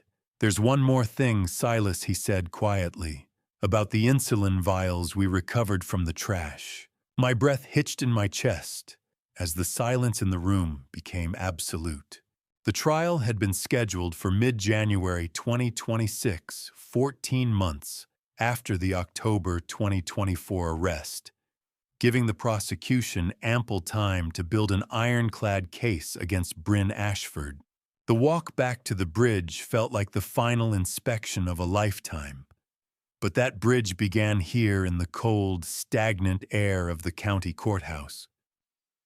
The trial of Brin Ashford had transformed from a local tragedy into a public spectacle. The gallery packed with people who had come to watch a perfect life unravel. Defense attorney Holloway, a man who smelled of expensive cologne and cheap ethics, was a shark in a three-piece suit, who viewed the truth as a negotiable commodity. He spent 3 hours trying to dismantle my credibility, pacing the floorboards with a practiced predatory gait. "Isn't it true, Mr. Vance, that you were found wandering your own basement in a state of confusion just days before the arrest?" he asked, leaning in until I could see the blue light of the court reporter's monitor reflected in his glasses. I didn't flinch. "I was wandering, counselor, because your client had turned my home into a laboratory of slow-motion homicide," I replied, my voice calm under the pressure. "Holloway tried to introduce a surprise witness, a man claiming I had been violent and erratic for years. However, the prosecutor was ready. The man was revealed to be the younger brother of Milo Redmond, and Judge Myra Thorne threw the testimony out for a blatant conflict of interest. Judge Thorne, a woman with a voice like grinding gravel and eyes that had seen every lie the city of Detroit had to offer, sat atop the bench like a secular deity, her expression unreadable as she watched the defense's strategy crumble. A courtroom is like a stress test for a bridge. It doesn't matter how pretty the architecture is if the rivets of the truth are missing. I sat through the barrage of slurs against my mind, watching Brin dab at dry eyes in a performance of the grieving widow that once would have fooled me. Now, seeing the way she checked the camera angles between sobs, it only made my stomach turn. The jury didn't buy the act either. They returned in less than 4 hours, their faces like stone as they took their seats. Guilty. The word echoed like a bolt snapping in an empty canyon. It was followed by the same word count after count, until the air in the room felt heavy with the finality of it. The rhythmic, heavy sound of the gavel hitting the block punctuated the end of the Ashford-Redmond legacy. Judge Thorne looked directly at Brin as she delivered the sentencing remarks. "Your crimes were not born of passion, but of a calculated mechanical cruelty that this court finds abhorrent," she stated. When she pronounced life without the possibility of parole, I felt the phantom weight of the basement ceiling finally lift off my shoulders. I stood for my impact statement, looking past the weeping Brin to the cameras. I informed the court that I was donating the entirety of the recovered $240,000 to a foundation for elder abuse victims. Brin's mother would never see a cent of her Florida fund. "Take her down," the judge ordered. As they led her away, Brin looked back at me, the mask of the victim finally gone, replaced by a smile so empty it made me realize the real monster wasn't the poison. It was the woman who had no soul left to poison. The bridge didn't look like a crime scene anymore. It just looked like a path home. But as I stood before the heavy oak door of the Victorian, the copper key felt cold against my palm, a heavy physical reminder that the house was finally silent, but no longer under the protection of yellow tape. I stepped across the threshold, and the first thing I felt wasn't victory. It was a hollow, clinical chill. I realized then that the house didn't feel like home yet. It felt like a museum of things I barely survived, a collection of artifacts from a war I hadn't quite finished fighting. The physical presence of Brin was gone, her expensive perfumes and calculated smiles scrubbed away. But the Ashford-Redmond shadow still lurked in the corners of the ceiling. I moved through the rooms with a sense of grim duty, clearing out the last of the legal binders and the scattered remnants of the audit. "It's just a house again," I told myself, my voice sounding small against the clicking of the radiator. "We're safe now." But as the December wind rattled the window panes, I knew safety and peace were two very different animals. I began the somber task of preparing for Christmas, dragging dusty cardboard boxes from the hall closet. The smell of stale pine needles from last year's wreaths filled the air, a scent that usually brought joy, but now only tasted like ash. I stood in the parlor, paralyzed by the sight of the empty corner where Kellen and I used to set the tree. This was the year of firsts.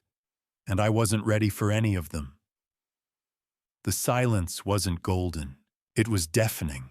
I looked toward the small bassinet near the fire, where the baby lay sleeping, a child born from the very darkness I had spent months exposing. I walked to the mantel and ran my fingers over the guardianship papers, the ink still fresh. "I won't let them touch you," I whispered, a fierce, protective heat rising in my chest. "I hope you have your father's eyes, Kellen, and none of the ice that ran through your mother's veins." I reached into a box labeled decorations and found my hands trembling as I pulled out a single strand of flickering lights. How many more secrets are buried under these floorboards? The question haunted me, a structural flaw in my newfound stability that I couldn't ignore. I reached the bottom of the box and felt something that didn't belong, a heavy padded envelope addressed to me in Kellen's precise architectural script. A notification from the concierge service attached to it explained it was a timed delivery gift set up over a year ago. My heart began to hammer against my ribs as I realized this was his final move from beyond the grave. This wasn't just a holiday greeting. It was a legacy.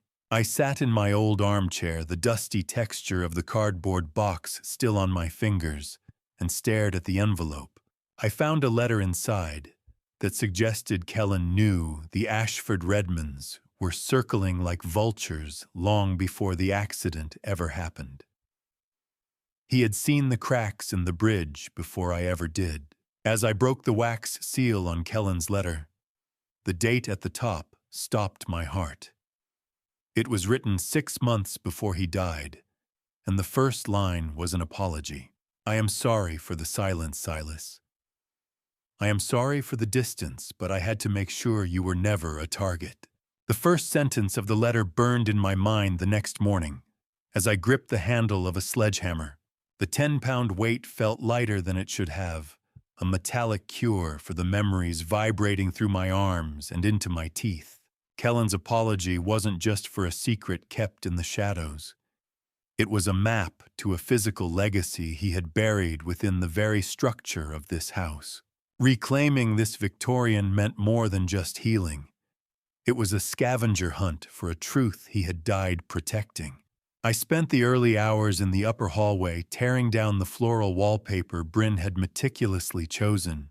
Every strip of that gaudy pattern felt like peeling away a layer of the Ashford Redmond lies, exposing the clean, honest plaster underneath. "It has to go." I muttered, the grit of the adhesive under my fingernails a welcome irritation. "All of it." "I'm sorry too, Kellen, but I have to finish this." The frantic energy of the morning was the only way to drown out the echoes of his written voice. By noon, the upper floor was a wasteland of paper scraps and dust. But the house felt like it was finally beginning to breathe again. Reclaiming the bones of the building was a prerequisite for making sense of the cryptic pages he'd left behind. Sweat sting, dust chokes. My past is under my fingernails. I moved the renovation to the basement after lunch, trading the scraper for the sledgehammer. My plan was to build Quinn a workshop, a sanctuary, where she could create without the fear that had defined her father's final months. Quinn sat on the third step from the bottom, her elbows on her knees, watching me with a solemnity that mirrored her father's. Her presence was a stabilizing force against the mounting mystery of the letter. We spread the original yellowed blueprints out on an old workbench, the edges curling like dried leaves. "Do you think she'd like it down here?" I asked, gesturing to the open space. Quinn nodded slowly, her eyes tracking the lines on the paper. She always liked the quiet. I ran the measuring tape along the back wall, the metallic snap echoing in the cavernous room. I paused, frowning at the numbers. The blueprints indicated a solid retaining wall, but the physical measurements were off. There was a 4-foot gap behind this drywall that didn't match the architectural record. The house was a body, and I was performing the autopsy it deserved. I swung the hammer. The first impact sent a cloud of chalky drywall dust into the air, the taste of it thick on my tongue. With 3 more rhythmic thuds, the studs splintered, and the wall gave way. A cold draft smelling of old ozone and oil rushed out from the hidden space. I pulled away the remaining boards, the metallic tang of old nails biting into the air. My heart stopped. Behind the false wall sat a complex arrangement of polished steel and circuitry, a prototype of a device Quinn recognized immediately. It wasn't a failure, and it hadn't burned in any lab fire. It was the finished version of the project Kellen had supposedly died, failing to complete. Quinn dropped the measuring tape, her face turning the color of the drywall dust, as she stared at the machine behind the studs. I watched Quinn reach out her fingers, trembling as they hovered just inches from the cold, brushed steel of the prototype. The basement was silent, save for the sound of our ragged breathing and the settling of the house above us. For a moment the world felt suspended in that narrow gap between the drywall and the truth. I left the basement ghost behind, trading the scent of drywall dust for the sharp, cold bite of wet earth in my mind. But first I needed to settle a different debt. I led Quinn upstairs, leaving the machine in its dark sanctuary for now. The kitchen was flooded with the pale, honest light of a spring morning, and I sat at the table where a shattered memory waited for me. For weeks I had been working in the quiet hours, my hands steady, despite the grief meticulously aligning the fibers of the photograph Brin had shredded in her last fit of spite. The tacky feel of Scotch tape clung to my fingertips as I pressed the final transparent sliver over the center of the image. Kellen's face was finally whole again. The creases remained running through his jaw and across his brow like silver scars, but his eyes were clear. "You are back," I whispered the words, catching in my throat. "We are going to finish what you started, son. But first, we are going to live." As I smoothed the surface of the mended frame, my heart skipped. I looked closer at the background behind Kellen's smiling form. He was standing on the sidewalk of this very street, the unmistakable turret of our Victorian home rising behind him. The photo was dated 4 years before we ever signed the deed. We hadn't found this house by accident. He had chosen it for us long before the shadows closed in. How much of our life was a coincidence and how much was a blueprint? I felt a surge of righteously angry resolve. He had been protecting us from the start, building a fortress under the guise of a family home. I stood up and called for Quinn. It was time to reclaim the land. We went into the backyard, the air smelling of damp mulch and the promise of rain. I carried the young cherry tree, its root ball heavy and wrapped in burlap, while Quinn shouldered the shovels. We walked to the exact center of the yard, the dead patch of grass, where the Ashford-Redmond surveillance van had sat for months, poisoning our peace. I drove the blade into the earth, with a rhythmic force, my muscles burning with a cathartic release. The shovel was a surgeon's tool, cutting out the rot of the last 2 years. Quinn worked beside me in silence, the two of us digging deep into the dark soil. I imagined the pink hue of the cherry blossoms to be a vibrant middle finger to the gray men who had watched us from the dark. "It will bloom in 3 years, I told her, wiping sweat from my forehead. Quinn nodded, her face finally losing that pinched look of terror. "I think the house likes the company," she replied. I leaned into the final strike, intending to clear the last of the hard clay. My shovel did not ring with the sound of stone. It shrieked against steel. The vibration traveled up the wooden handle, rattling my teeth. I knelt, brushing away the loose dirt with my bare hands. It wasn't a pipe or a rock. My fingers caught the edge of a heavy rusted lid, a locked box that had been waiting for the roots to go deep enough. I didn't use the key. I didn't have to, as the lock had rusted away, surrendering its secrets to the damp April soil. My fingers brushed against the grit and cold metal of the box, and with a sharp tug, the lid groaned open. Inside, tucked within a heavy-duty waterproof pouch, lay the answer to the questions that had kept me awake for 1,000 nights.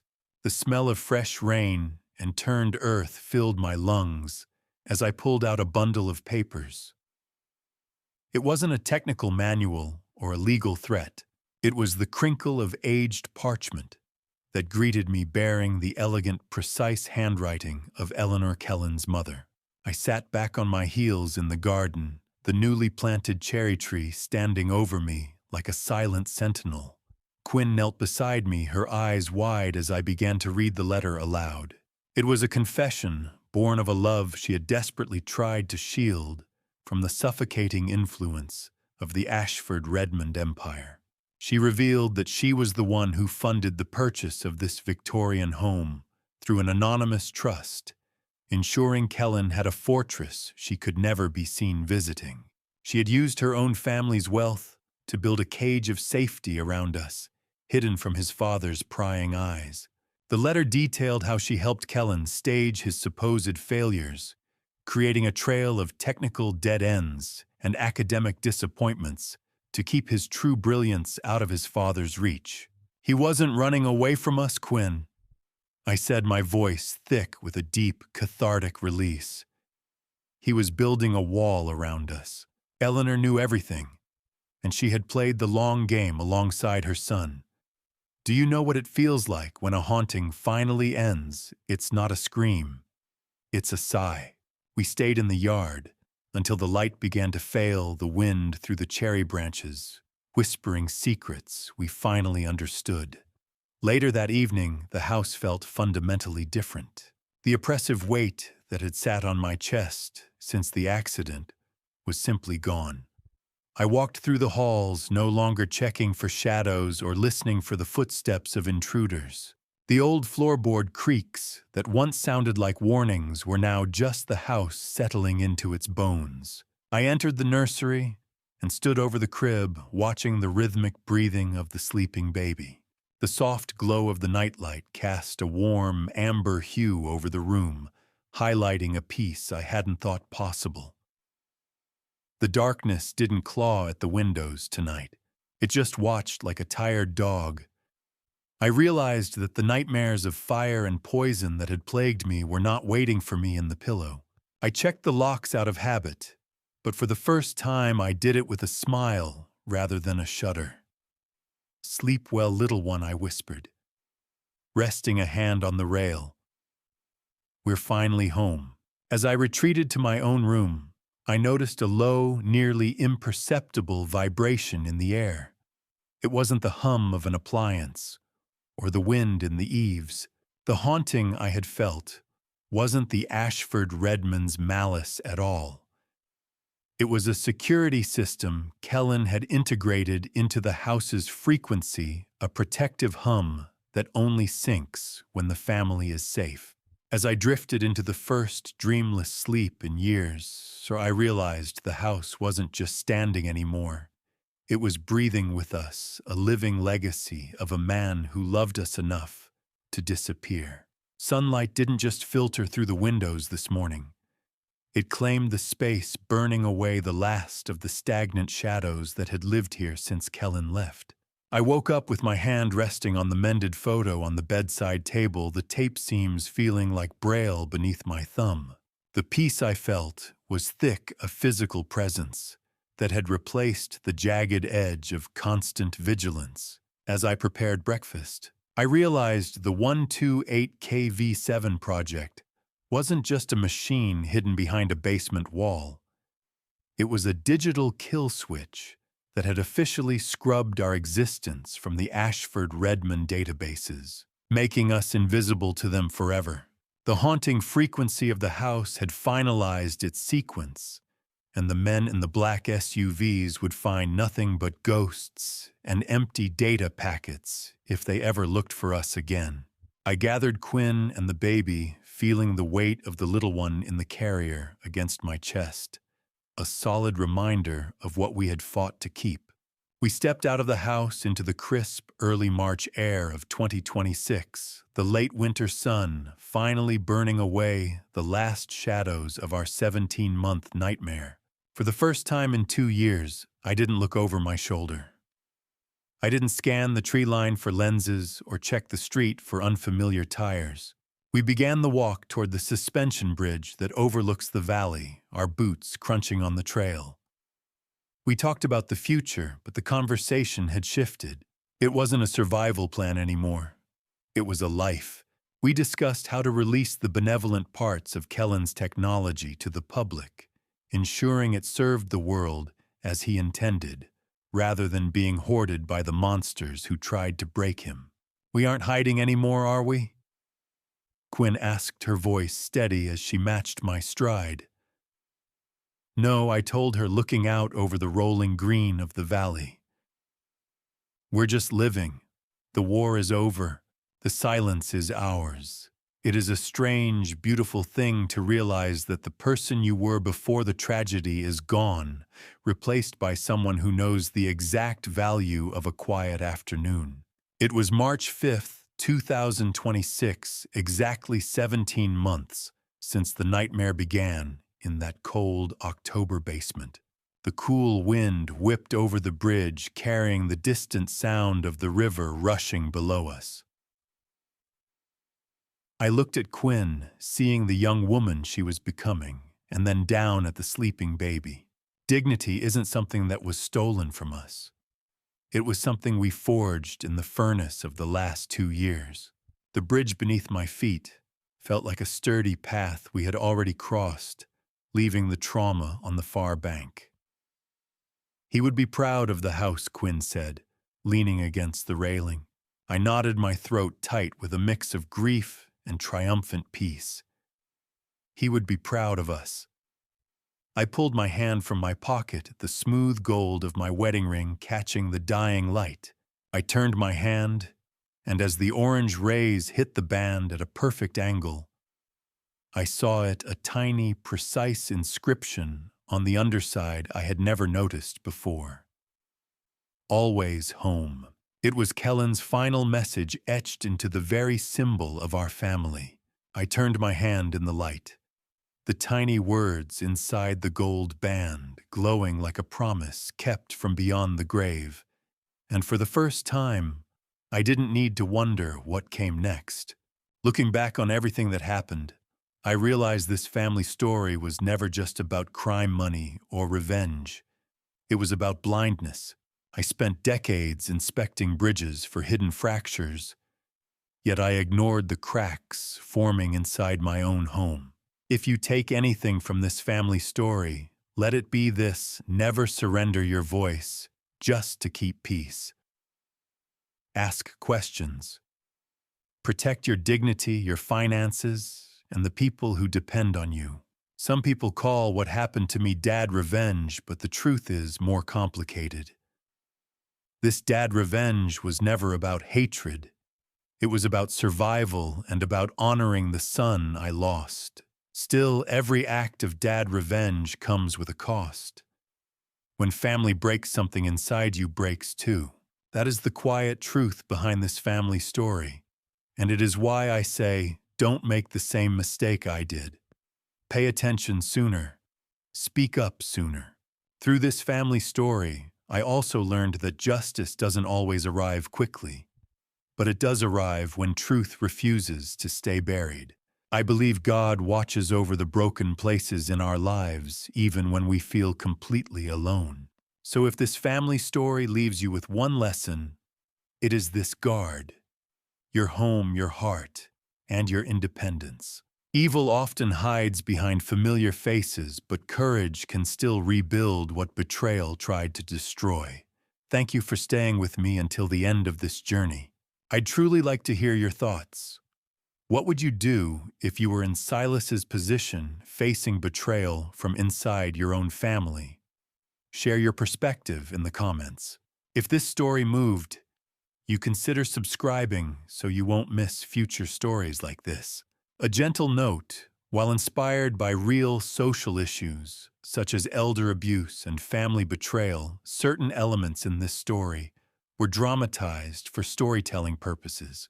If this type of content isn't for you, feel free to explore other videos that might suit your interests better.